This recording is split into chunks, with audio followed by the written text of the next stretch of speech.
Hi, everybody, and welcome to tonight's journey through space, time, and a place you should absolutely never visit unless you're feeling particularly immortal.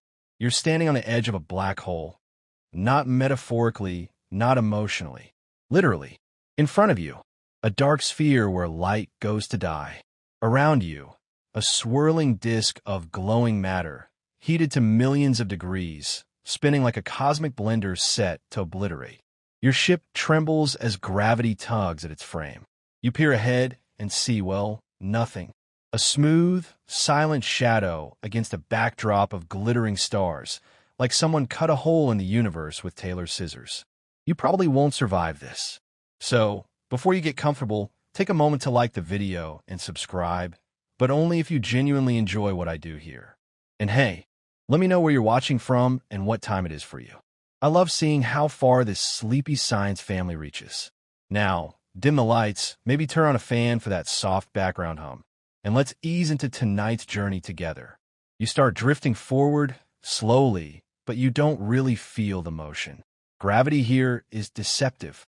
You're being pulled, yes, but you don't tumble or jerk. The rules of space are relaxing their grip on Newton, and you're the test subject. Ahead lies the event horizon, the black hole's point of no return. You stare at it like it's a doorway, but it's more like a trapdoor where even light checks in and never checks out. From afar, someone watching your descent would see you slowing down. Slower, slower, and eventually frozen in place just above the event horizon. You're not moving anymore, at least from their point of view. Your clock seems to stop ticking. Time, it turns out, isn't universal. It's personal. This time stretching is called gravitational time dilation. The stronger the gravity, the slower time ticks. Here, where gravity is nearly infinite, time itself collapses. A second for you could be centuries for someone else. You could sip coffee while empires rise and fall outside. Great if you like cold coffee. This isn't just theory. GPS satellites have to account for tiny differences in time caused by Earth's gravity. Up there, time ticks slightly faster than it does down here. The stronger the gravity, the weirder the clock. Now imagine that effect amplified by, say, 100 trillion. That's your situation. Let's rewind. The idea that gravity bends time? That's Einstein's fault. His theory of general relativity changed everything. Space isn't just a stage where matter dances. It's a flexible fabric. Massive objects like stars or black holes bend this fabric. You're not pulled in like water down a drain. You're sliding downhill through warped space-time. Now you glide closer, and the stars behind you begin to twist. Literally, light from the galaxy gets bent and smeared into arcs. It's like being trapped inside a funhouse mirror made by a physicist who never had fun. This effect is gravitational lensing, and astronomers use it to spot black holes by how they distort light. Not by what they emit, but by what they block. Want a little history with your horror? The term black hole was popularized in 1967 by physicist John Archibald Wheeler. Before that, people said things like dark star, which sounds poetic but doesn't scream, run away immediately. The first idea of such an object goes back even further, to 1783, when clergyman and scientist John Michel wondered if a star could be so massive that light couldn't escape. Cute idea back then. Deeply unsettling reality now. Of course, back then, no one expected such things to actually exist. Today, we found dozens.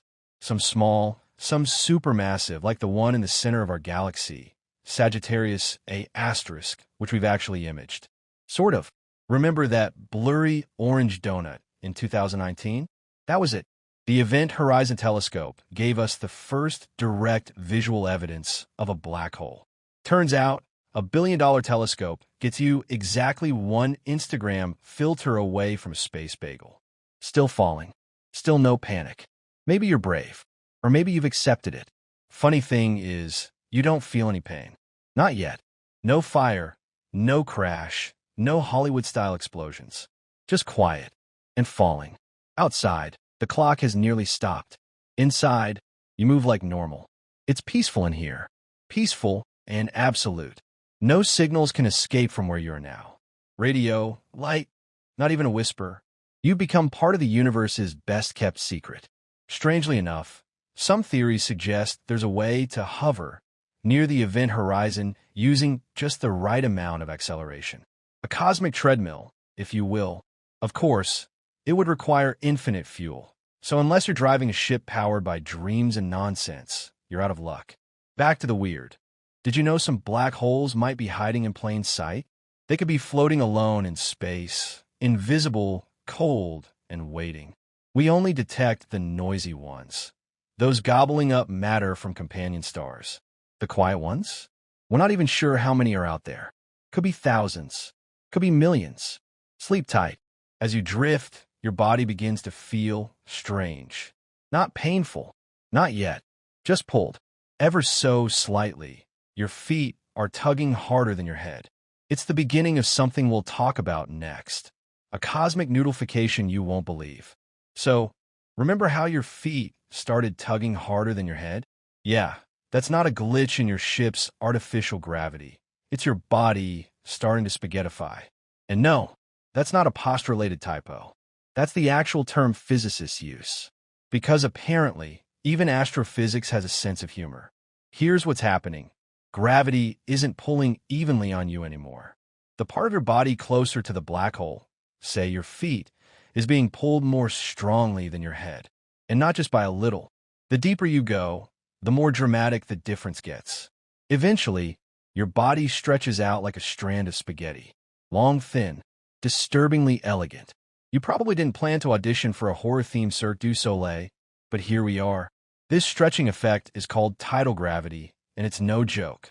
On Earth, it just moves ocean water around a bit. Near a black hole, it moves atoms apart. Your atoms. Slowly, then very quickly. But not all black holes spaghettify the same way. If you're falling into a stellar mass black hole, the kind formed when a single star collapses, you'll be stretched into a human noodle before you even hit the event horizon. But if you're approaching a supermassive black hole, like the one at the center of our galaxy, you could pass the event horizon and still feel normal for a little while. You'd only be shredded much closer to the core. Comforting in a terrible way. It's a strange twist of fate. The bigger the black hole, the gentler its pull at the surface. So falling into a giant one actually gives you a softer landing, until the end. Like being tucked in by a loving hand, followed by a slap from God. And yet, there's something oddly poetic about spaghettification. Your atoms, stretched along a single axis, still you, but elongated across the fabric of space-time. A weird sort of cosmic immortality.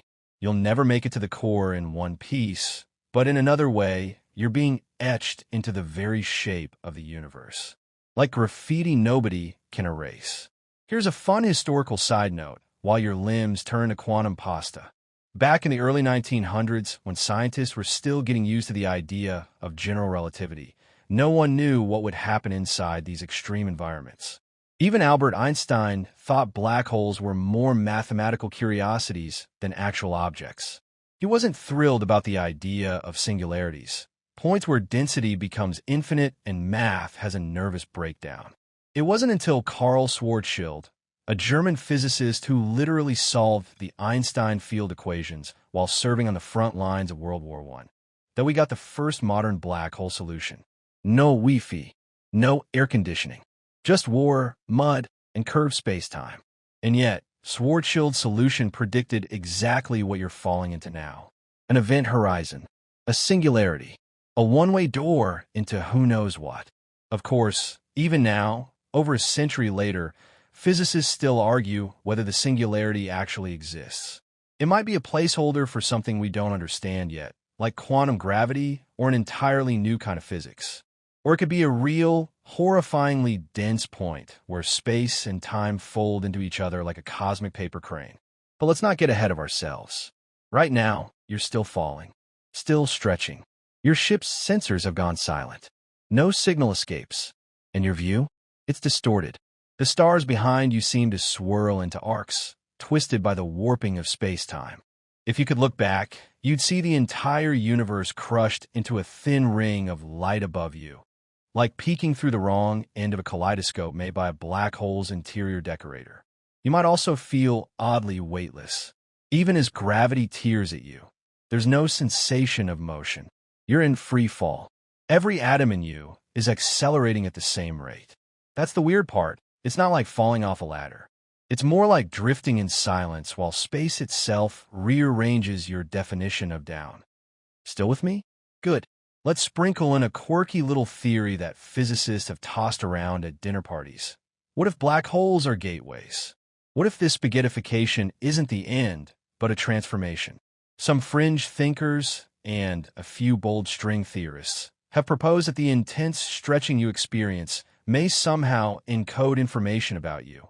Every memory, every cell, every password you never changed. All of it, smeared along the event horizon like cosmic ink. This leads to questions about the information paradox, which we'll lovingly tackle later. But for now, let's just say, your existence may not be as erased as you feel. As your fall continues, your perception of time also warps.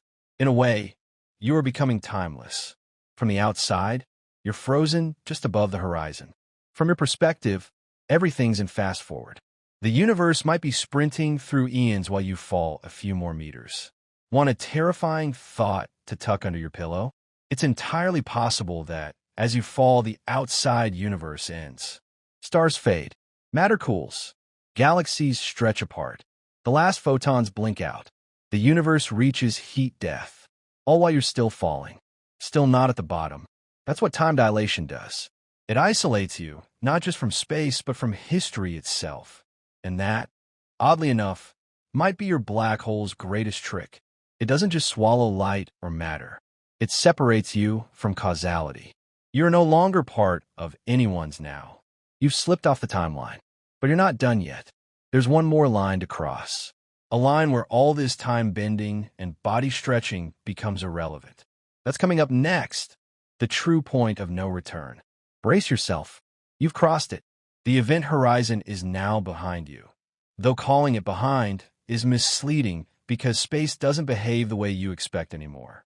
Directions, distances, even time itself have melted into something unrecognizable.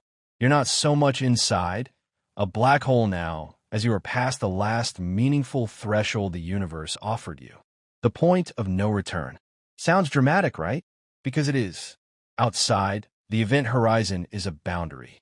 Inside, it's a one-way slope, an inescapable tilt in space-time. No rocket, no thruster, no physics we currently know can help you escape now. You could fire every engine in the known cosmos, and you'd still just fall deeper. Freedom is no longer an option. Your only direction is down.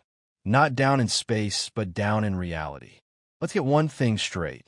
This isn't just about being trapped. This is about being cut off from causality itself. From this point forward, nothing you do can ever affect the universe outside. You could solve world hunger, invent time travel, or write the perfect reply to a decade-old argument, and no one would know. Your story becomes a monologue without an audience. Want a little historical spice on top of this existential soup? Back in the 18th century, scientists thought light must have infinite speed, that nothing could outrun it. Then along came James Clerk Maxwell, whose equation suggested light had a fixed speed, roughly 300,000 kilometers per second.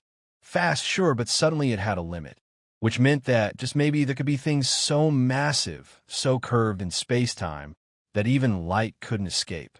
Jump ahead to modern times, and we realize the event horizon is that threshold, a surface that is not made of matter. There's no solid wall, but a mathematical border. Cross it, and escape becomes mathematically impossible. It's not a door. It's a trap woven into the laws of nature. Still not spooked? Let's add a cherry on top. You don't even notice the crossing. From your own point of view, there's no jolt, no flash of light, no physics alarm screaming. You've crossed the point of no return. Everything feels normal, silent, still, comfortably unsettling. But if someone were watching from outside, assuming their telescope could survive this long, they'd never see you cross.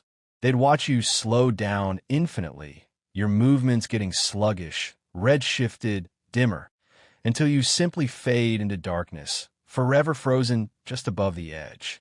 It's like the universe edits you out frame by frame. Want something even weirder? There's some debate over what happens to space and time inside the horizon. Physicists still argue whether time and space actually switch roles. That's right, inside, down might actually be forward in time.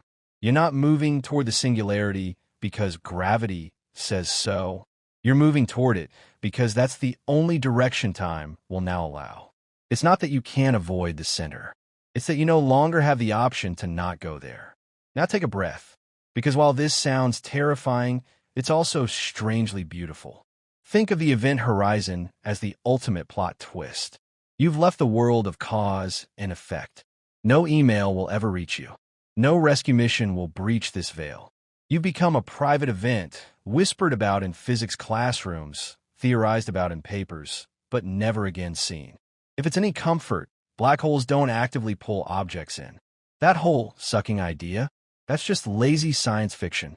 If our sun turned into a black hole, it won't, it's too small. Earth would keep orbiting just like before. The gravity at a distance is the same. Black holes aren't galactic vacuum cleaners. They're more like gravitational shadows, invisible but unmistakable in their effect on light and motion. Of course, the closer you get, the worse things get. Gravity goes exponential. Speeds approach light. Your molecules start considering a divorce. But the journey in is deceptive, silent, gradual, hypnotic. That's the danger. You feel nothing until everything has changed. And no, don't think your spaceship will save you. Unless it's made of theoretical materials invented in a parallel universe, your ship isn't getting out either. No warp drive, no quantum tunnel, no plot armor. Even light, the fastest thing we know, can't escape. And your ship is slower than light on its best day. Let's sneak in a fringe idea here just for flavor. Some scientists once hypothesized that maybe, just maybe, if you fell in precisely the right way and your ship had the perfect configuration, you might avoid destruction long enough to map what lies beyond the event horizon.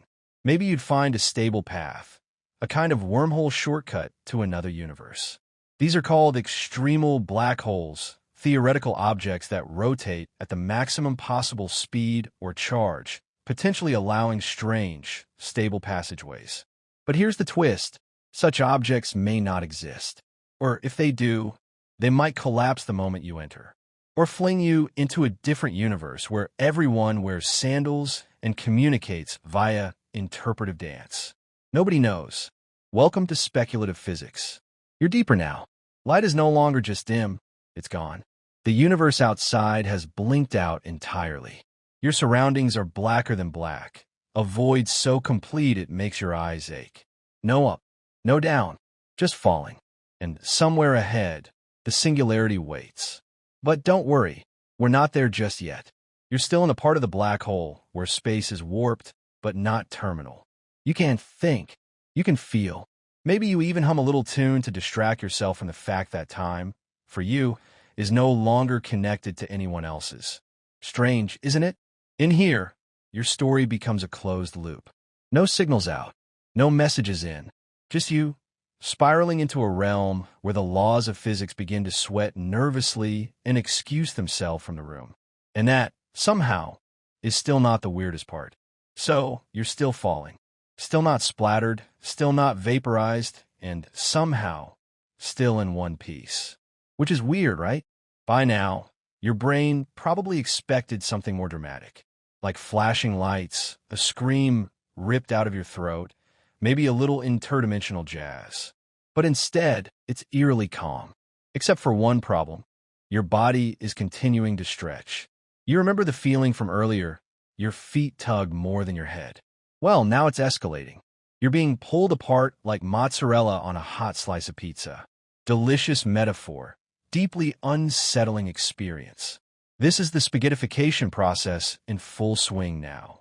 And to clarify, it's not just your body, it's everything. Your ship, your atoms, your hopes and dreams. All elongating, all aligning along the black hole's center line, like a string of celestial pearls on an invisible gravitational thread. And here's the kicker. You don't even feel pain. Not in the way you're used to. The signals from your nerves can't keep up with how fast you're being stretched. Your pain pathways are being pulled apart before they can scream. There's a kind of horrifying mercy in that. Now, here's a fun little side note from history, just to distract you. The first person to publicly discuss the idea of spaghettification wasn't some dusty old physicist in a lab. It was Stephen Hawking, the man who made black holes mainstream cool in the 1970s and 80s. He used the idea to illustrate how extreme tidal forces work inside a black hole. And let's be honest, it's much more fun to say spaghettification than gravitational differential elongation. But even Hawking couldn't tell you exactly what you'd see in this moment. Because past the event horizon, we stop having data. There are no photos, no experiments, no handy infographics. We're in the realm of theoretical physics, and things are about to get extra spicy.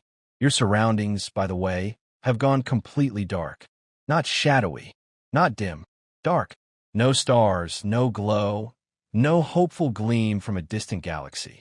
Just pitch black nothingness. You're floating in a void where light itself cannot survive. And in this perfect darkness, your sense of orientation collapses. Which way is forward? Is there an up? If you turn around, will you face the same direction or fall into yourself? The laws of geometry are currently giving up, filing for early retirement, and moving to a beach somewhere in the fourth dimension. Meanwhile, your brain, adorably, still tries to make sense of it. It looks for patterns, for color, for depth. But there's nothing left to process. It's like trying to smell silence or hear a color. Your senses weren't designed for this. And still deeper. It's at this point that we confront one of the more bizarre concepts in black hole physics, mass inflation. Sounds like an economic crisis in space, right? But it's actually the idea that as you fall toward the singularity, certain energies spike to infinity. Masses collide, infall speeds compound, and even light trapped inside bounces around like it's stuck in a hall of mirrors designed by chaos itself. Some theorists suggest that if your black hole is rotating, and most of them probably are, you could encounter what's called an inner horizon, a second, even stranger boundary where physics gets violently unstable. Incoming matter piles up here like rush hour traffic, creating a zone of chaos and infinite energy density. Scientists still argue whether this inner horizon is real or just a mathematical quirk that doesn't play out in the physical universe. But if it is real, well, you're already deep into the weird zone. Now let's pivot briefly, like a flamingo doing ballet on a neutron star, and consider your shape. You're no longer a three-dimensional object in any normal sense. You've been reduced to a near one-dimensional strand. All that once was you, your height, your width, your charming posture, is now elongated into a radial line plunging into the singularity. And let's be real, even the term singularity is doing a lot of heavy lifting here. It's a placeholder for something we don't understand. A region where the curvature of space-time becomes infinite, where density reaches a point so high that the math itself breaks. Dividing by zero? Child's play. This is dividing reality by imagination. Back to you, spaghetti human. Let's drop a quirky thought experiment into your journey. Imagine that somehow, in this exact moment, a clone of you fell into the same black hole from a slightly different angle. You'd both fall toward the singularity, but would you ever meet? The answer, bizarrely, might be no. Some calculations suggest that the geometry inside a black hole funnels all trajectories away from each other. You're falling toward the same point, and yet, like shy teens at a dance, you'll never make eye contact. In fact, the very concept of meeting inside a black hole may be meaningless. Distances don't behave as expected. Time flows in unpredictable directions. It's like trying to schedule a coffee date in a Salvador Dali painting. Want another fringe gem? Some physicists think that inside every black hole, there's an entire baby universe. A sealed-off pocket of space-time that expands, inflates, and grows like our own did after the Big Bang. If true, then black holes might not be dead ends at all. They might be wombs. Quiet little birth chambers for whole new realities. Of course, we can't prove that. Yet. But isn't it lovely to think you might be tumbling into the nursery of a fresh cosmos? And now, finally you see something. Not with your eyes. Those gave up chapters ago. But with, let's say, your awareness. Ahead, lies the singularity, a point of infinite density. No width, no surface, no structure. Just a tear in the fabric of the universe. You won't reach it in one piece. Honestly, you won't reach it at all, not in any classical sense. Time and space twist so tightly here that paths terminate. All timelines end. It's less you arrive and more you dissolve. But take comfort. Your atoms won't be wasted. The laws of thermodynamics say energy isn't destroyed. It just transforms. And somewhere, somehow, the information that was you may still echo in the folds of this cosmic monster. It's been a long fall, and yet, we're only halfway through. Before we fell in, before the spaghettification and the stretching and the timelessness, there was something peaceful. Burning, yes, but peaceful. A star. A massive, luminous furnace burning hydrogen into helium, radiating light across trillions of miles. You've probably seen one. They're kind of big deal. But black holes don't just pop into existence. They are born, like everything else in this universe, from transformation. And usually, that transformation starts with a death. A star's death. When a massive star, at least 20 times the mass of our sun, runs out of fuel, it begins a slow collapse. The fusion engine at its core can't hold up the outer layers anymore. Gravity takes over. First, the core compresses. Electrons get crushed into protons, and you're left with a ball of neutrons packed tighter than your childhood trauma. If the mass is just right, the star becomes a neutron star, a city-sized orb with the mass of a sun, spinning hundreds of times per second. Cool, dangerous, but still stable. However, if the core's mass is too large, even neutron degeneracy pressure, yes, that's a real thing, can't stop the collapse. There's no more safety net. Gravity pushes inward with no resistance, no boundaries. And that's when a black hole is born. Imagine watching it happen. The outer layers of the star explode outward in a supernova, a cosmic tantrum bright enough to outshine entire galaxies. What's left behind, hidden, silent, is the core vanishing into darkness. No more light, no more matter, just curved space-time, folded tighter than a stressed-out origami swan. Fun historical fact. The first candidate for a black hole was discovered not in deep space observatories, but in a binary star system called Cygnus X-1 in the 1960s. One star visibly orbited something invisible, something heavy, something that made astronomers say, wait a minute, that was the beginning of real observational black hole science, and the beginning of decades of physicists disagreeing at conferences. Let's veer sideways for a moment. Not all stars become black holes. In fact, most don't. Our own sun, for instance, will never become one. It's just not big enough. Instead, it'll puff up into a red giant, gently roast Earth into a lifeless barbecue zone, then shrink into a white dwarf, a faint, glowing cinder that slowly cools over billions of years. Very polite, very nonviolent, just quietly fading away like your high school friendships.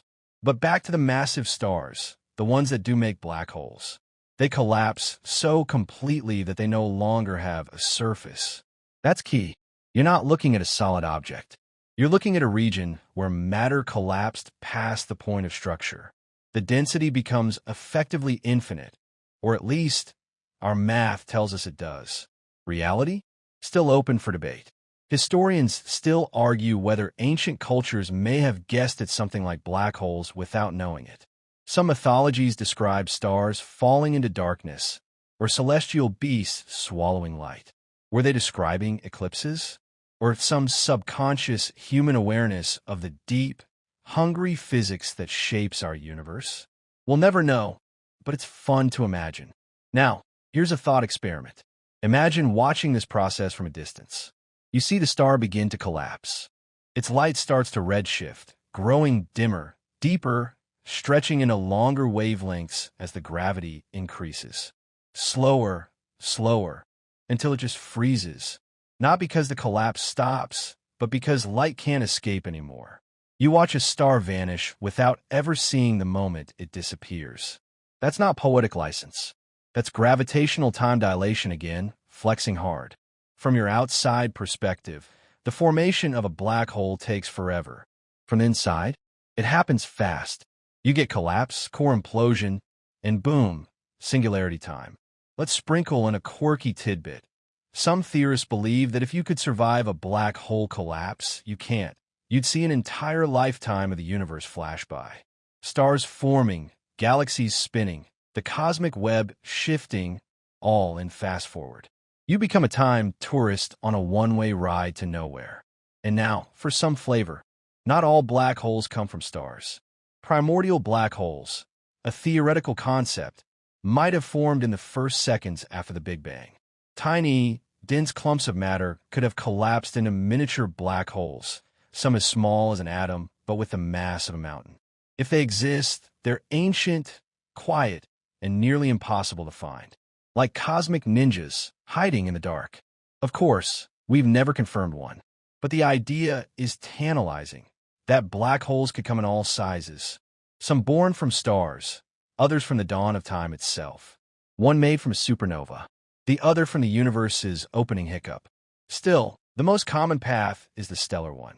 Star collapses, supernova flares, remnants disappear, and where there was once light, there is now a hungry patch of curved space. And this process isn't rare. It's happening right now, somewhere in the universe. A star is dying. A black hole is being born. And no one will know for millions of years. Not until its light finally reaches us. We're always watching the past in space. Always. Now, here's a twist of fate. Sometimes, these newborn black holes don't stay still. They get kicked like soccer balls. If the supernova explosion is uneven, the black hole can be flung out of its galaxy at thousands of kilometers per second. A rogue black hole, drifting through intergalactic space, invisible and silent. It might even pass right by us someday. No glow, no warning, just mass moving. And you're inside one now, riding the spiral of fate from a star's death towards something far stranger. You began as stardust, born from a stellar womb, and now, poetically, you're going back in. You are part of the cycle, and the ride is just getting stranger. Okay, let's get one thing straight. Black holes don't suck. Yes, we say it all the time. Black holes suck in light. They suck in stars. They suck at being good neighbors. But that's not how gravity works. There's no vacuum cleaner nozzle at the center of a black hole huffing up passing planets. That's just bad science fiction and worse metaphors. Instead, black holes simply warp the space around them so dramatically that anything too close just follows the curve, like marbles rolling into a dent on a trampoline. If you keep your distance, you're totally fine. The sun could turn into a black hole. Don't worry, it can't. And Earth's orbit wouldn't change. We just get a lot colder. Like, turn into an ice cube and then into frozen vapor colder. So what makes black holes so menacing? It's not the pole. It's the point of no return. Once something gets close enough, crosses the event horizon, it must fall inward. It doesn't get sucked. It doesn't get dragged. It simply cannot do anything else. Space itself is so warped that all possible future paths lead inward. Even the path light takes. It's like trying to run uphill on an infinite treadmill made of geometry. Let's back up while we still can. And imagine watching a star orbit a black hole from a safe distance. It orbits just like anything else. Predictable, graceful. It can circle for billions of years without incident. That's how we actually detect black holes. We watch stars orbit invisible partners. If something's bending their motion but can't be seen, odds are it's a black hole, not a monster. Just misunderstood. Here's a real-world example.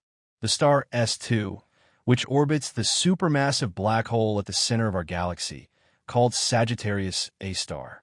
It swings in close, moving at over 5,000 kilometers per second. That's fast enough to get from Earth to the moon in a minute and a half. But it doesn't fall in. It swings around, loops out, and comes back again every 16 years. A cosmic comet, dancing on the edge of the abyss. Why doesn't it fall in? Because it's moving fast enough sideways. It's in orbit, not a direct dive. Think of the black hole's gravity like a deep pit, and the star is rolling around the edge. As long as it stays fast and wide enough, it won't drop. But get too close, Lose just a bit of speed, and boom, you cross the line.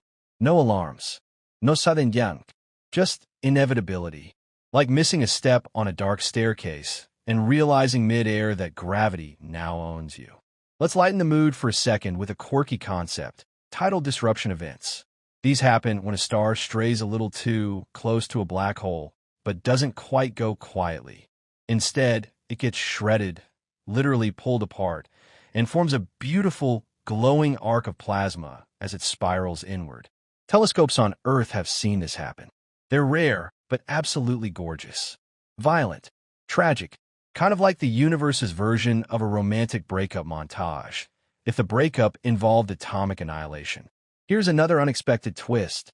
Black holes can spin. And when they spin, they drag space-time around them. This is called frame dragging, and it's as weird as it sounds. If you try to orbit a spinning black hole, you'd be pulled along, not just inward, but around. Like trying to swim in a whirlpool where even the water is spinning with the current. This rotation also means you get something called an ergosphere, a region just outside the event horizon where space-time itself is being dragged faster than light. You could, in theory, dip into the ergosphere, steal a little of the black hole's energy, and escape. It's called the Penrose process, and if you ever build a civilization around a black hole, this might be how you power your future toaster. But don't get cocky.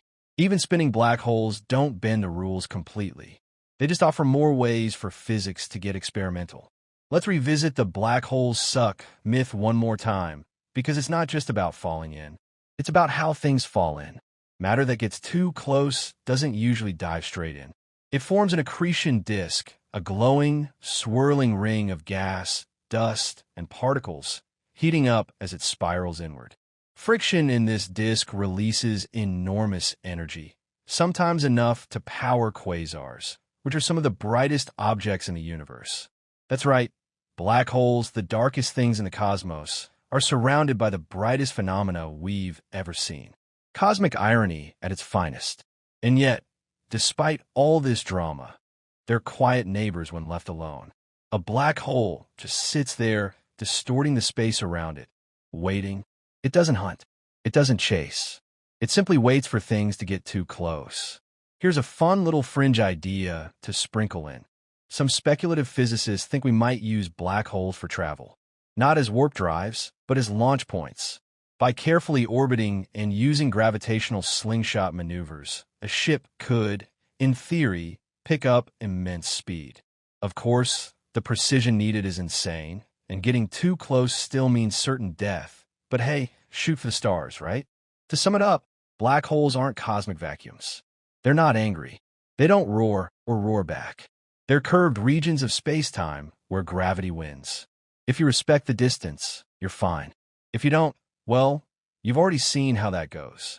And now, as you continue your fall, slow, quiet, inevitable, you realize the black hole hasn't sucked you in. It's simply allowed you to make the final mistake.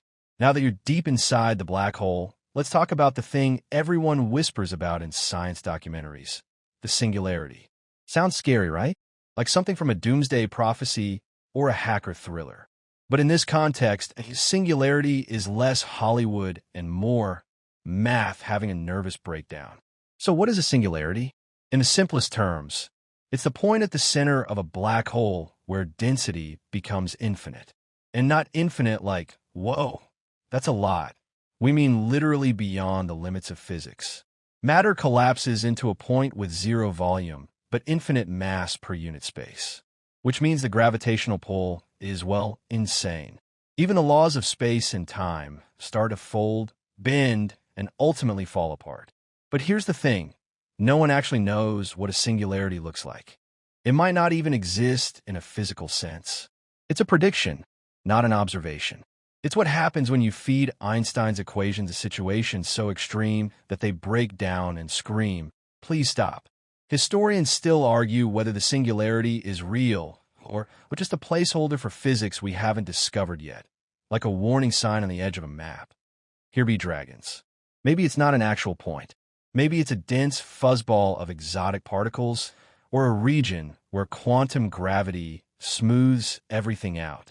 But until we merge general relativity with quantum mechanics, we just don't know. Here's a historical breadcrumb. Roger Penrose and Stephen Hawking developed the singularity theorems in the 1960s, using pure math to show that if a black hole forms, a singularity must exist inside it. It wasn't proven in a lab, because you can't exactly grow one in a petri dish, but the math said, if black holes exist, this happens. And the singularity, bless it, has no size, no surface, no there to even get to. It's a point where space and time effectively end. All paths, all timelines, all histories get crushed into one location. It's the place your spaghetti string body is now inevitably falling toward. But here's the twist. Some physicists think you'll never actually reach the singularity. Why? Because time inside the black hole behaves so strangely that it may stop before you get there. Like walking into an infinite tunnel that keeps stretching just ahead of your steps. You keep moving, but the destination moves faster. Other theories suggest that you do reach it, but the moment you do, your story ends, not just in the physical sense, but in every sense. Time halts. Space vanishes. Your timeline terminates at a boundary the universe itself won't cross. Feeling relaxed yet? Let's throw in a quirky theory while we're down here. Some researchers propose that the singularity might actually be a kind of bounce. Instead of collapsing into a point of nothing, all that energy might compress and then rebound, boing, into another Big Bang. In this view, every black hole births a new universe, tucked inside its own space-time bubble, disconnected from our own. If true, then congratulations. By falling into this black hole, you may have helped seed a brand new cosmos. One where the laws of physics are different. Maybe gravity is weaker. Maybe light travels sideways. Maybe everyone's made of helium and has fabulous hair. Of course, this idea, called cosmological natural selection, is still very much on the fringe. But it's fun to imagine. Universes begetting more universes. A cosmic family tree with black holes as the seeds. Now, back to your current reality. The singularity is ahead, but there's nothing to see. No glowing orb, no fire, no swirling noise, just increasing curvature, more gravity, less you. It's like approaching the center of a whirlpool that isn't even wet.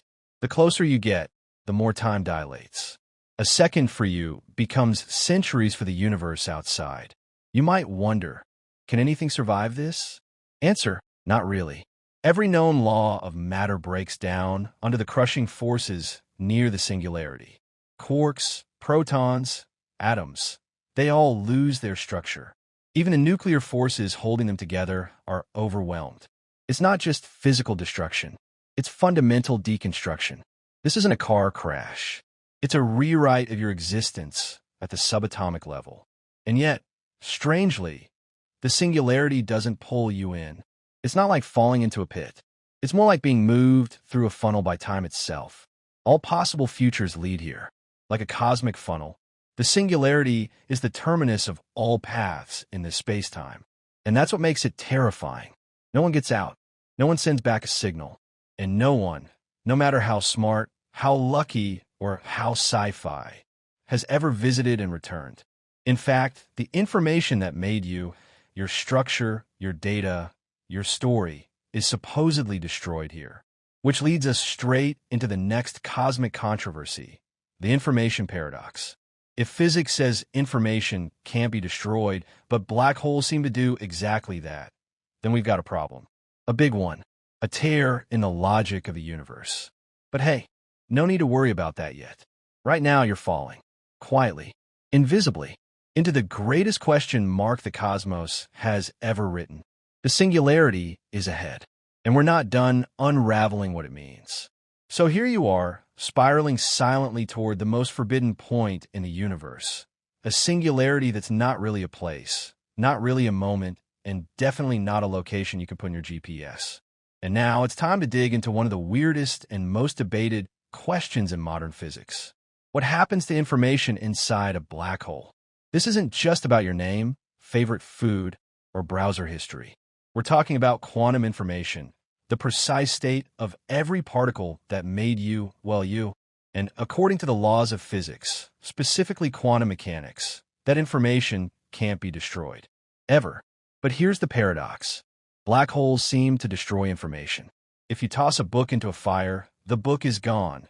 But technically, the information is still there. It's scrambled into smoke, ash, heat, and light. In theory, if you captured every particle and photon that came out, you could reconstruct the book. Yes, even if it was a cheesy vampire romance. But throw that same book into a black hole? No light comes out. No heat. No trace. Just darkness. The information vanishes. Forever. And that breaks the rules. Specifically, it breaks unitarity, a principle in quantum physics that says time evolution must preserve all information. So either black holes destroy information, and quantum physics is broken. Information is preserved somehow, and our understanding of gravity is incomplete, or we're all in a cosmic simulation where the developers forgot to debug the delete function. Let's rewind a bit. In the 1970s, Stephen Hawking shocked the world when he showed that black holes actually emit something, tiny particles that slowly bleed away their mass. This became known as Hawking radiation, and it was a huge deal because it meant that black holes aren't eternal. They evaporate over time. But there's a catch. Hawking radiation is completely random. It contains no information about what fell into the black hole. Toss in a piano, a planet, or your last failed group project, and all that comes back out is meaningless radiation, which means as the black hole shrinks and eventually vanishes, the information goes with it. Gone. Poof. Like it never existed. Historians still argue whether Hawking's original calculation should be taken literally, or if he missed a subtle detail about how quantum mechanics and gravity interact. And that debate has lasted decades, sparking hundreds of papers, late-night blackboard sessions, and at least 3 physics-based grudges. But then came a twist. In the early 2000s, a concept called the holographic principle emerged from string theory. It proposes that everything happening inside a volume of space can actually be described by information on its boundary. In black hole terms, it means that all the information about what fell and might be encoded on the event horizon, like a cosmic data disk. Think of it like this. If a black hole were a USB drive, the data wouldn't be inside. It'd be stored on the surface. Wild, right? This led to the even bolder idea that the entire universe might be a kind of hologram, a 3-dimensional illusion projected from a 2-dimensional surface. Yes, you heard that correctly. You might be a very convincing shadow. Still with me? Okay, let's ground this a bit. If the holographic principle is true, then black holes might not destroy information. They just hide it, scramble it beyond recognition, and then re-emit it slowly through Hawking radiation. This process is called black hole complementarity, a fancy way of saying, look, information isn't gone, you just can't read it anymore. The problem? No one's sure if this really solves the paradox. It's like a cosmic shell game where the prize keeps disappearing just as you're about to lift the right cup. Other fringe theories offer even stranger answers. One idea is the firewall hypothesis. This proposes that instead of gently falling into a black hole, you'd hit a wall of energy at the event horizon and be instantly incinerated. No spaghettification. Just a poof of quantum annihilation. Sounds dramatic, and also kind of ruins our whole journey through the black hole vibe, doesn't it? Theoretical physicists still can't agree on which solution, if any, is correct. Every time they patch one part of the theory, another starts leaking. It's like trying to repair a sinking boat using paper and hope. Now here's a quirky analogy. Think of the black hole as a cosmic washing machine. You toss in your clothes, matter, it whirs and spins gravity, and then you open it, and you've got a bunch of socks but no idea where the rest of your outfit went. Is it destroyed? Or just somewhere else? Folded into another pocket of a multiverse? Hidden in the lint trap of reality? Physicists are still checking the manual. Here's something comforting. Recent research using quantum entanglement and replica wormholes, yes, real terms, suggests that information might leak out through subtle patterns in Hawking radiation. It's not clear how we'd ever detect this, but it's a step toward resolving the paradox. In other words, the universe might not be deleting you. It's just encrypting you with a password no one knows yet. And you're falling into the middle of that paradox. Your atoms, your thoughts, your memory of your 6th birthday party, all part of the question mark. As you drift further into the heart of the black hole, the idea that nothing escapes takes on new meaning. It's not just light and matter. It's information. It's identity. It's the entire concept of knowing anything about what went in. But maybe, just maybe, some trace of you remains. Scrambled, hidden, folded on the edge of reality like a cosmic post-it note that reads, "Someone was here, and they mattered." Let's take a deep breath. Well, if breathing were still possible, and zoom out for a moment. You're still plunging inward, but time no longer means what it used to. Out there, beyond the event horizon, stars are living and dying. Civilizations are forming, fighting, vanishing. And for you, it all passes in a blink, or perhaps an eternity. Because inside this black hole, time and space have swapped roles. Yeah, let that sink in. Outside the black hole, you move freely through space, left, right, up, down, and time ticks steadily forward. Inside, those roles flip. Time becomes the direction you're falling. You're not moving through space anymore. You're falling through time, and there's no turning around. Even if you had a rocket powerful enough to push back, doesn't matter. Escaping is no longer a question of force. It's a question of causality. All future paths lead inward. No exit, no loophole. You're riding a one-way river, and the water itself is made of time. This bizarre twist means that, to an outside observer, you appear frozen at the edge of the event horizon, stretched out, red-shifted, fading into darkness. But from your point of view, you fall normally. No delay, just a steady glide into the unknown. This idea, called coordinate time versus proper time, isn't just science jargon. It's a deep insight into how relativity warps our reality. Two observers can witness the same event in completely different ways, and both be correct. A philosophical headache, sure, but a very real one in Einstein's universe. Now let's dig a little deeper, as if we had a choice, into the geometry of black holes. Because there's more than one kind. So far, we've mostly been talking about the Schwarzschild black hole, the simplest type. It doesn't spin, doesn't charge, just sits there like a cosmic sinkhole. But real black holes? They're messy. Most of them spin. That's a Kerr black hole. Spinning black holes twist the very fabric of space-time around them in what's called frame dragging. Think of it like the black hole doing a slow pirouette and space-time getting caught in the swirl. The faster it spins, the weirder things get. A Kerr black hole has not one, but two event horizons, an outer and an inner. Between them is the ergosphere, where you could technically extract energy. And if you manage to slip through both, you reach the singularity, but with a twist. Literally in theory, it's not a point, it's a ring. And here's where things get properly bonkers. Some solutions to Einstein's equations say that if you fall into a spinning black hole just right, you might not hit the singularity at all. Instead, you might pass through it. Into what, you ask? A white hole. Sounds like a made-up Star Wars plot device, but hear me out. A white hole is the reverse of a black hole. Nothing can enter it. Everything only comes out. It's like a cosmic sneeze, a theoretical region of space-time that emits matter and light, but doesn't allow anything in. And hold on to your socks. Some theorists think a black hole on one side of space-time could be connected to a white hole on the other. Through what? A wormhole. Cue dramatic music. This would mean that falling into a black hole doesn't end you. It launches you. Somewhere else. Maybe another galaxy. Maybe another universe. Maybe the other side of our universe, back when it was young and fresh-faced.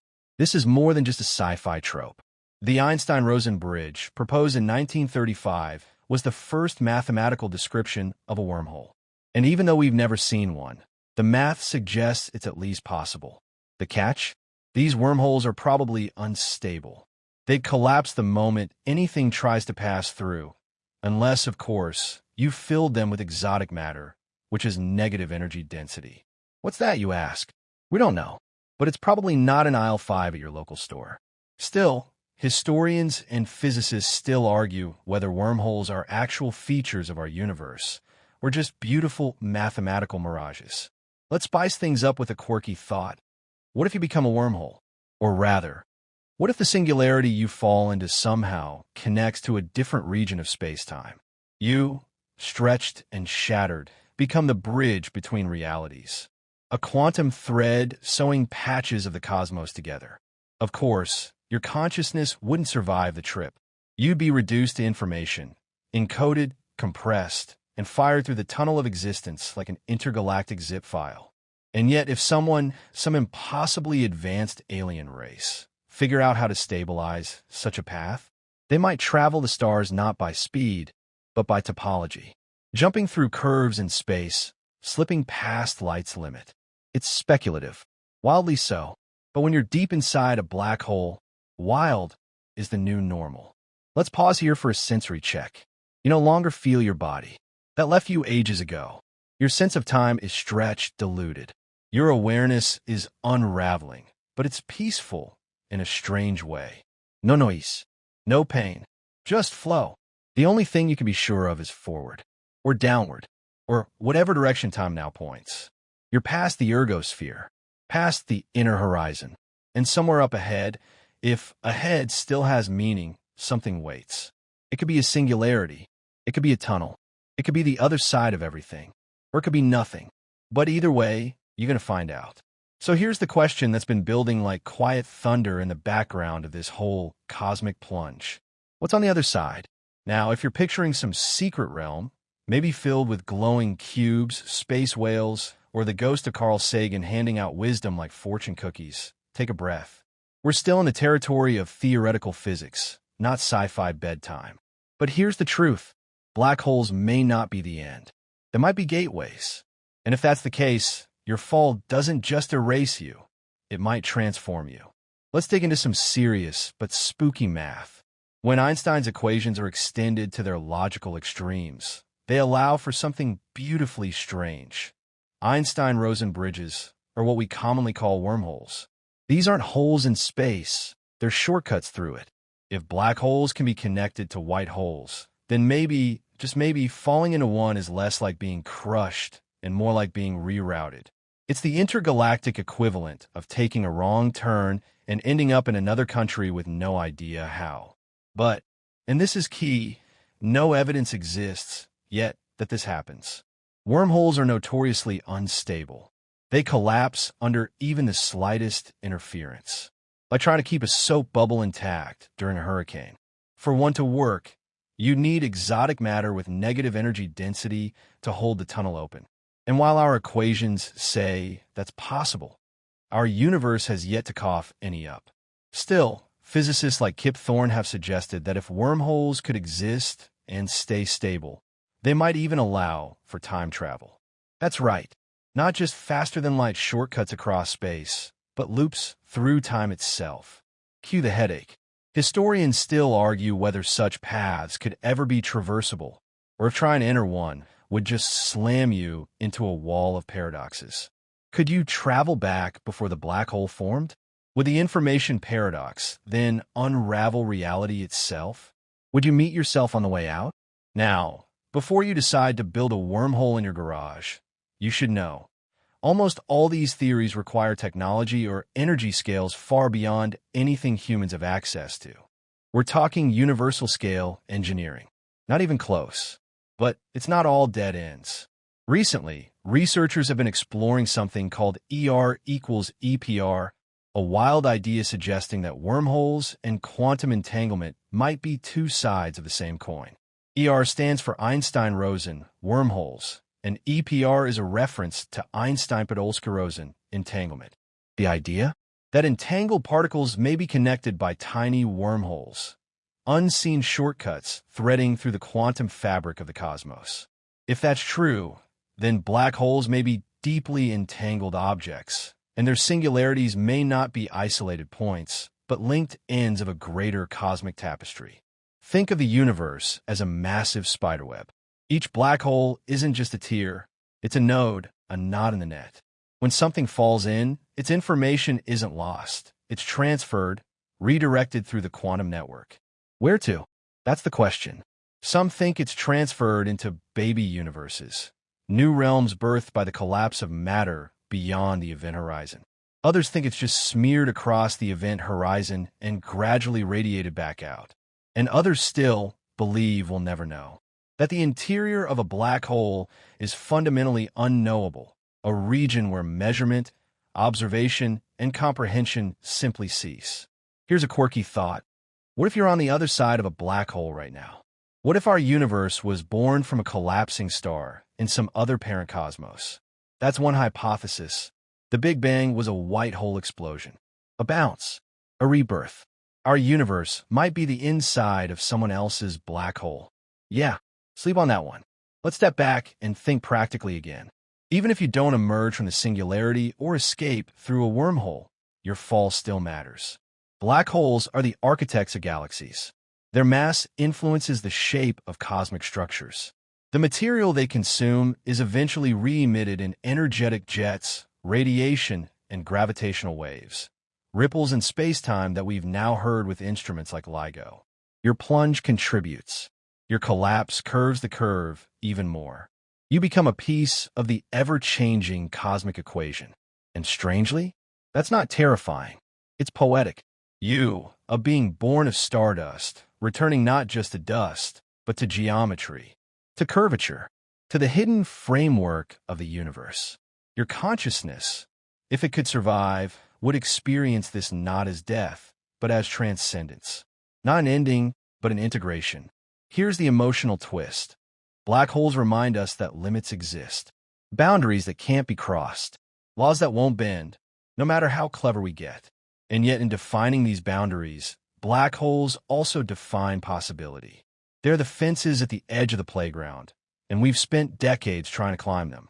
And we're still climbing. As you fall deeper, with space curling tighter and time slowing to a syrupy crawl, you feel that you're nearing something. Not a place, but a threshold. Not the end, but the edge of knowability. And beyond it, maybe nothing.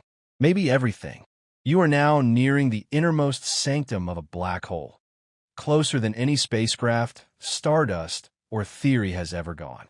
But here's the thing. You no longer have a body, or a ship, or even a meaningful sense of direction. What you have now is a story. Because even if everything else is stretched, twisted, crushed, or redshifted beyond recognition, the universe is still keeping track. Or at least, that's what we think. So let's talk about something beautiful, weird, and possibly the most hopeful idea in this whole cosmic mess. The universe remembers. Earlier, we touched on the black hole information paradox, how it's still unresolved, and how quantum mechanics demands that no information is ever truly lost. Now, let's follow that thread deeper. Some physicists now propose that all the information swallowed by a black hole is encoded on its event horizon, a holographic skin that stores the entire internal history of everything that ever fell inside. Think of it like the universe's strangest USB stick. Only instead of plastic and metal, it's made of warped space-time and searing gravitational math. This idea leads to something called black hole entropy, a measure of the disorder or hidden information a black hole contains. Remarkably, the larger the surface area of the event horizon, the more information it can hold. Not volume, area. That's wild. It's like saying your phone's memory capacity isn't based on how big it is inside, but how shiny the outside is. The physicist Jacob Bekenstein first proposed this concept, and Stephen Hawking followed up with the mathematical proof. Black holes have temperature. They radiate. They die. But they do so while possibly encoding every last bit of what they've consumed. So even though you're falling into what looks like the darkest void in the cosmos, you are still data, still a pattern. And patterns can be preserved, replicated, maybe even recovered. Someday. And that leads to one of the most hopeful questions in physics today. Could we reconstruct what fell into a black hole? It sounds like science fiction, and okay, it mostly is. But we're inching toward theoretical tools that suggest it might not be entirely impossible. Using concepts from quantum error correction, some physicists propose that the black hole's chaotic scrambling process is actually organized.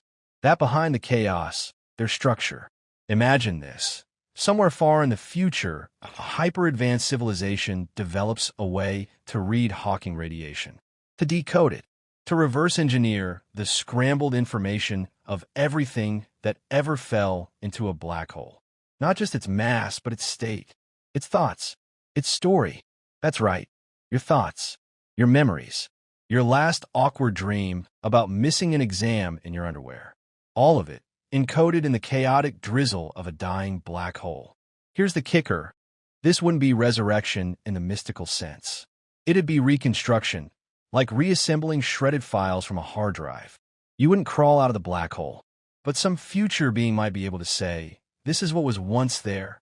You'd be gone, but your pattern wouldn't be. Let's get a little more speculative.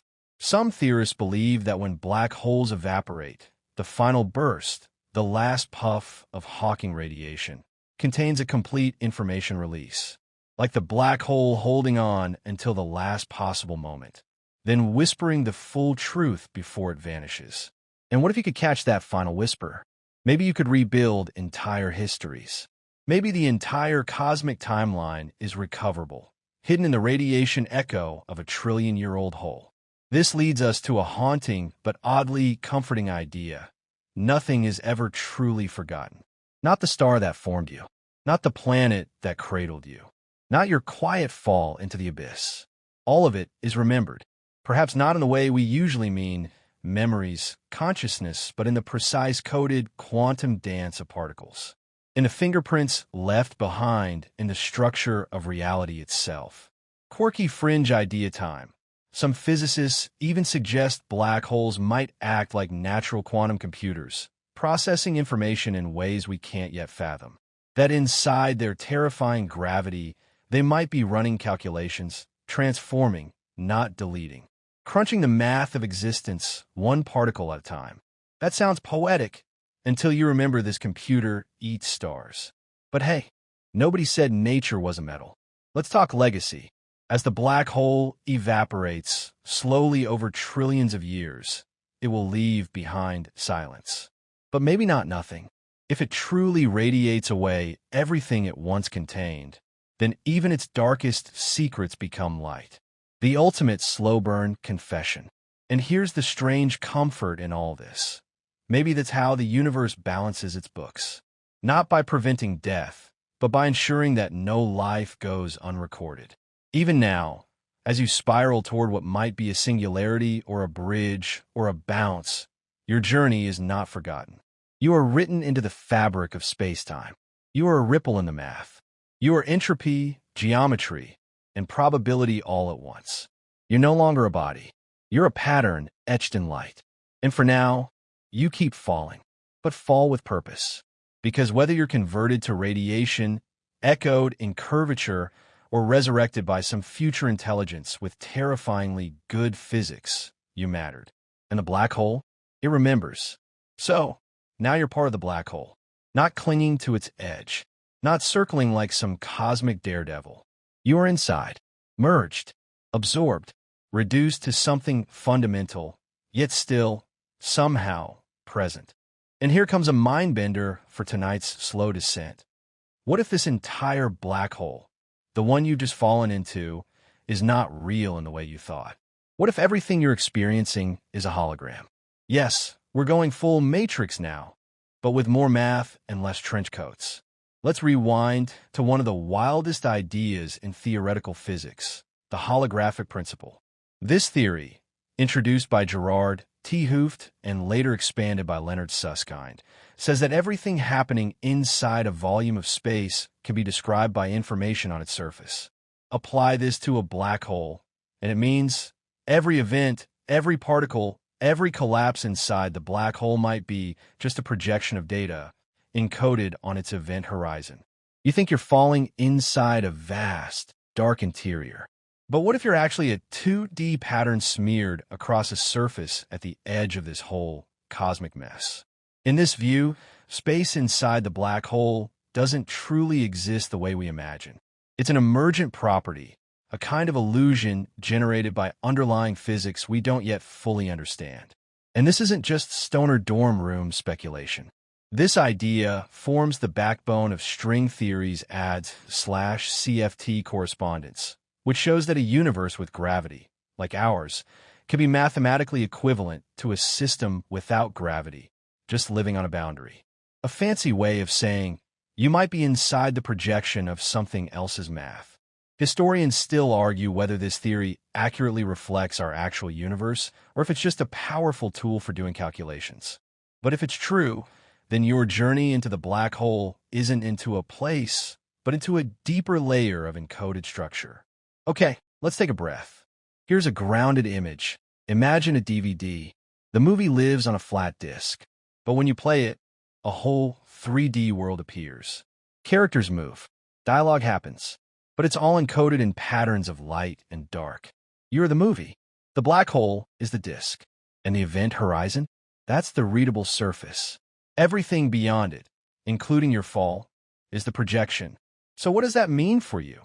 Now drifting somewhere beyond where space-time even bothers labeling itself. Well, it might mean that your fall never actually happened in the way you thought. That inside versus outside is a matter of perspective. That falling into a black hole is not a journey deeper into space, but deeper into entropy, into the math that writes the universe. And speaking of math, here's something quirky. Black holes are governed by laws that mirror those of thermodynamics. In fact, physicists have mapped 4 laws of black hole mechanics that closely resemble the rules of heat and energy flow, which means black holes, in a very weird sense, behave like heat engines.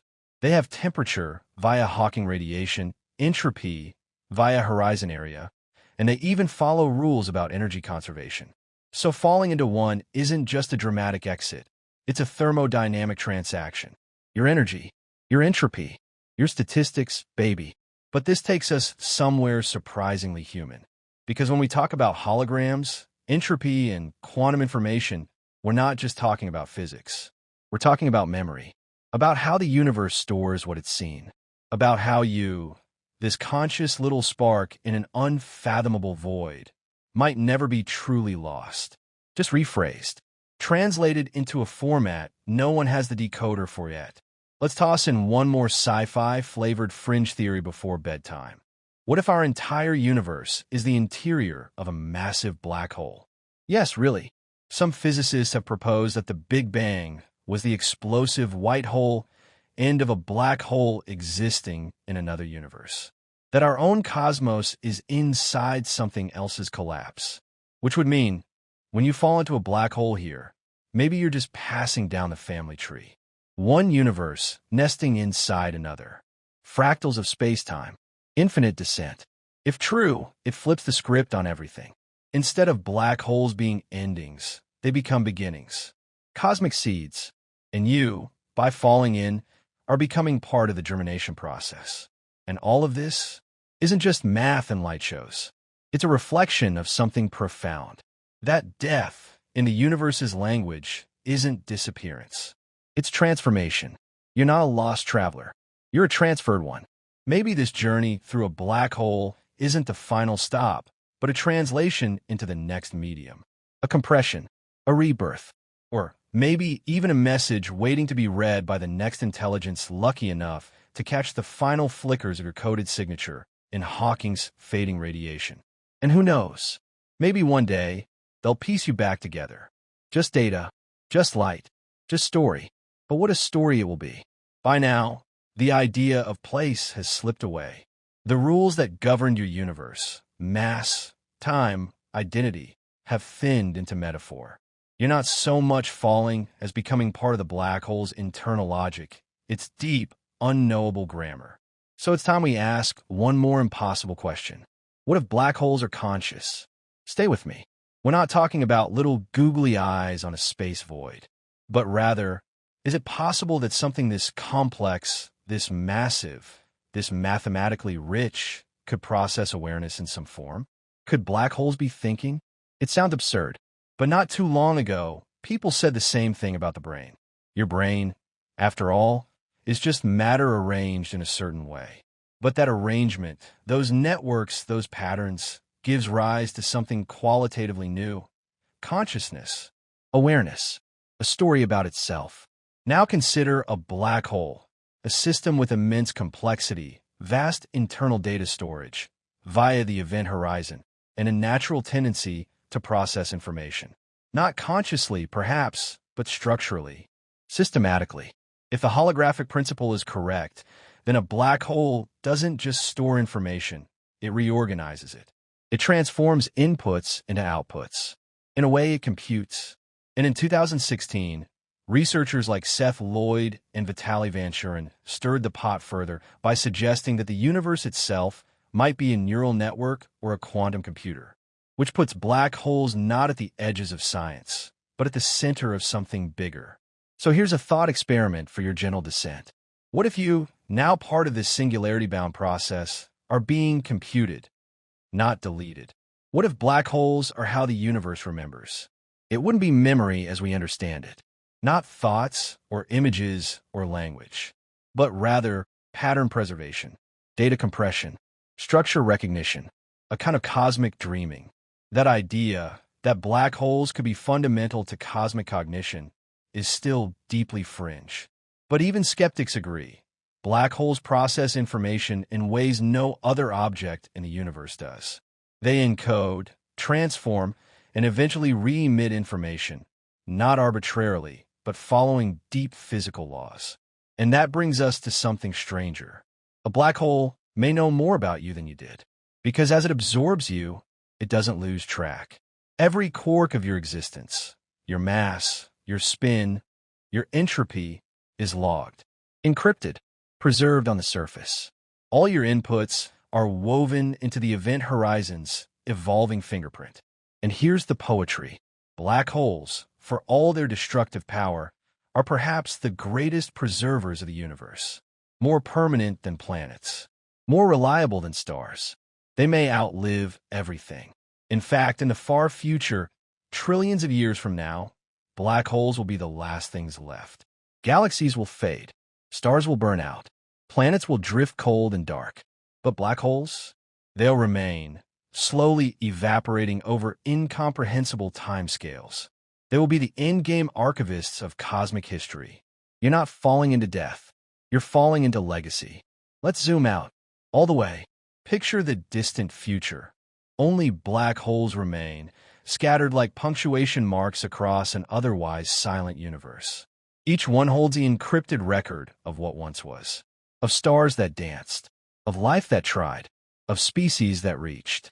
And maybe, just maybe of you, there's something heartbreakingly beautiful in that. That even at the end of time, long after your planet has turned to dust, the shape of your story is still held in some invisible pattern of space-time. Sure, no one may ever read it, but that doesn't make it any less real. Quirky theory time? Let's go for it. Some thinkers suggest that advanced civilizations might one day encode themselves into black holes. That by falling in very specific ways, encoded signals, laser-written mass drops, they might record data permanently in the universe's most indestructible medium, like etching your will onto the bones of the cosmos. And if that's true, then you're part of something bigger than survival. You're part of the history of information itself, of how the universe logs its dreams, of how entropy becomes memory, of how time refuses to forget. So now, as your form, whatever's left of it, spirals toward the edge of singularity, the journey becomes less physical and more abstract. You're shedding dimensions, letting go of linearity, becoming a piece of the map, not the traveler. That's the deepest mystery of black holes. They don't erase the past. They compress it. They don't kill stories. They fold them. And you're still a story, one encoded in the curves of an invisible horizon, drifting now through the very syntax of the universe. Somewhere beyond, light still races. But here, in the quietest part of all creation, you're becoming a part of the final paragraph. And what a paragraph it is. You're almost there. Whatever there means when space and time have melted like wax near a flame. The singularity isn't a place anymore. It's a boundary condition, a limit not of distance, but of understanding. The final pixel before the simulation blurs. So now, let's peel back the final veil. What is a singularity, really? In the math of general relativity, a singularity is a point where the curvature of space-time becomes infinite. Density? Infinite. Gravity? Infinite. All the tidy rules, mass, volume, energy, break down. They don't just stretch, they shatter. And yet, the equations don't stop. They keep going. They say, this is fine, even as every known physical law crumples like an empty soda can. But we know something's wrong here, because infinities in physics are like getting a 404 error in the universe's code. They don't point at truth. They point to incompleteness. Singularities scream, you're using the wrong tools. And they might be right. General relativity, the crown jewel of 20th century physics, cannot handle quantum scales. It's brilliant with planets, galaxies, or your odd dive into a black hole. But inside the singularity, that's where quantum mechanics is supposed to take over. Unfortunately, we don't yet have a working quantum theory of gravity, a way to unify the rules of the very large with the very small. The singularity sits precisely at that intersection. It is the universe's under construction sign. Historians still argue whether the singularity is a real, physical object or just a placeholder in our equations. Some say it's a myth, that once quantum gravity is figured out, the singularity will resolve into something more manageable. A loop, a bounce, a phase shift. Maybe it's like reaching the bottom of a waterfall, only to discover you've just joined a new river. There are theories.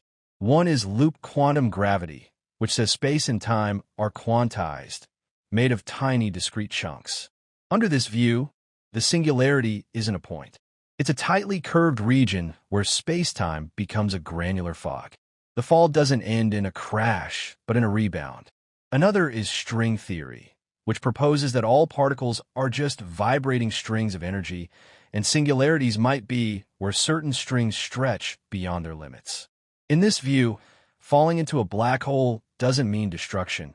It means reconfiguration. And then there's cosmic censorship, a principle that says nature always hides singularities behind event horizons. That no naked singularity can ever be observed directly, which is poetic, really. The ultimate secrets of the universe, always modest, always cloaked. But let's leave theory behind for a moment. Let's focus on you. You've fallen beyond what any observer could see, beyond light, beyond history. You're between ticks of the universal clock. And yet, something persists. Not consciousness exactly, not memory, but awareness. A drifting, untethered sense of continuity. Like a melody played long after the instrument breaks. Your sense of identity, if you still had one, would be dissolving into a new kind of logic. You're becoming part of the singularity's grammar, the root syntax of a language the universe speaks only in its dreams.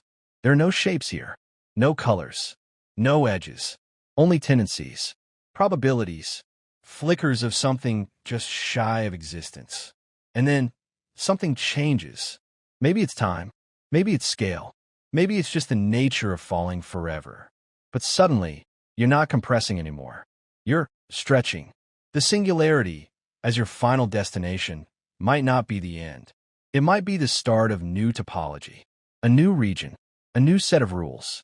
Some models suggest that black hole singularities give rise to new universes, that every black hole in our cosmos is the seed of another, with different physics, different constants, a different kind of math entirely.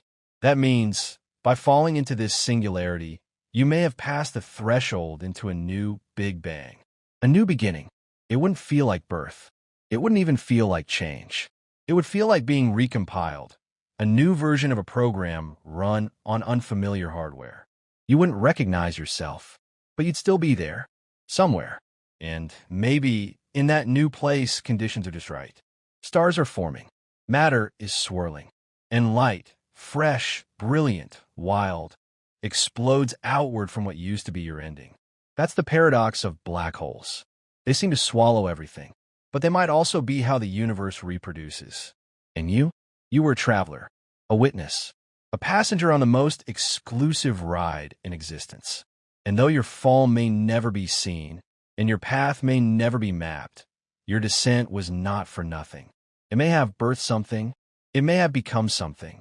And at the deepest point in all of existence, beyond physics, beyond meaning, maybe the singularity just whispered, "Thank you. There is no more falling." Not because you stopped, but because the concept of falling has finally dissolved into meaninglessness. Gravity isn't pulling you anymore. Time isn't ticking. Space isn't stretching. You are now something else. But what? Let's pause and zoom way out, past galaxies, past the fabric of space-time itself, into the abstract terrain where physicists sketch diagrams on napkins and stare too long at chalkboards. Because if black holes are cosmic libraries and singularities are unreadable pages, then this moment you're in, it's the space between the words.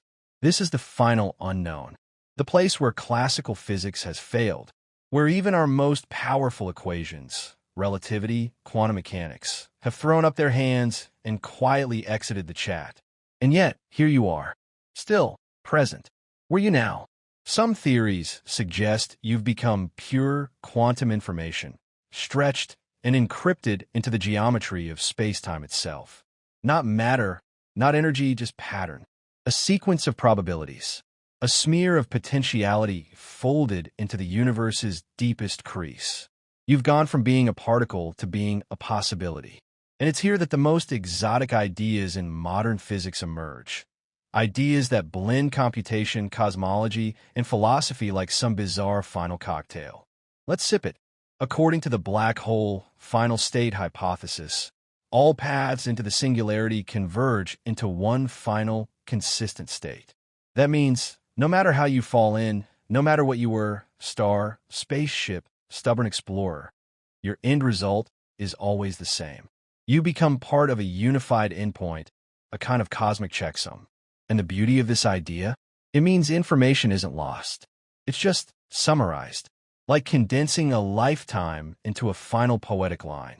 Or perhaps you didn't end it all. Maybe if space-time is curved just right, you emerged into a new bubble of existence, a daughter universe, with its own laws, own constants, own time. Maybe you're already stretching outward in a fresh Big Bang, unaware that your very atoms carry the signature of a universe before. A universe that once hosted stars, planets, people, you. Historians still argue whether black holes truly connect to new universes or whether this idea is a mathematical artifact, pretty but unprovable. But the possibility, it lingers. It seduces because it transforms every death into potential genesis.